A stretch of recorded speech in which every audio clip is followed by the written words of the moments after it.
Most gardeners get in too big of a hurry in the spring to start giving their attention to the roses. And the reason for that is because of some of the late winter freezes or spring freezes that we'll get. Now, remember with ours, the first thing we did last fall after it started getting pretty cold and we had several hard freezes, we put some compost around the base of our rose bush here. And the reason for that is to actually protect the bud union, because most roses are budded right around this area here, and that's to keep it insulated so it won't freeze on us during the winter time. So now we'll come in and we'll just pull away all of the compost, shake it off, and we'll just level that here in our rose bed and just leave it kind of as a mulch. But the main thing that people get in too big of a hurry on is pruning them early on in the spring.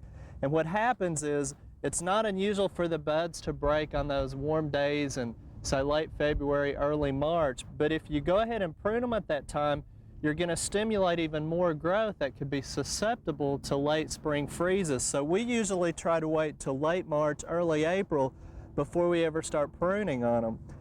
So the first thing you would do is just go in and try to cut out any dead things, which you can see we've got quite a few branches in here that are dead, and that one actually has died back to this area. We'll cut out all of the dead ones, and you'll see quite a bit of new growth that's going to come out on the sides. But one thing that I want to tell you about here, we have a tip that's dead, so we'll come in and we'll prune it at an angle. And as you're pruning your roses, once you get the dead part out, if you don't have a lot of dead and you have a lot of good growth on them, try to open them up where they're going to grow out. That gives you better air circulation. And also leave a little cut on a slope. Now, one thing I would encourage you, we're noticing more in our garden, is a rose stem borer or rose canker borer that will get in the very tips of the parts that you've pruned out, and it bores right down into the center, and it will kill it as far as it bores. And you can see a hole on this dead one where the borer got in there. One kind of home remedy that a lot of the rosarians tell us about is once you make that cut in the spring, go ahead and treat the top with a little bit of Elmer's glue. Let it seal over, and that will kind of help prevent the rose borer getting down in that cane. Because again, it could be a healthy cane, bore down past there and die, kill out the rose that far back. The other thing is, once you see the holes, you need to always go ahead and cut them out.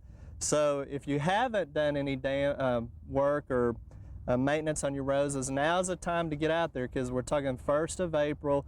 We're getting a lot of new growth. There's still some chances of late spring freezes, but I think we'll be in good shape. They shouldn't be hard enough to do too much damage. So be sure and get out and look over the roses, check for any insect damage. And now's a good time to fertilize them too, to kind of push some flush of growth. So there's plenty to do in the rose garden. We hope you've enjoyed this classic from the Oklahoma Gardening Vault. Remember, even though these tips and techniques are timeless, there's always something new to learn in the world of gardening. By subscribing to both Oklahoma Gardening and OK Gardening Classics, you'll have access to a wealth of gardening knowledge, both classic and contemporary.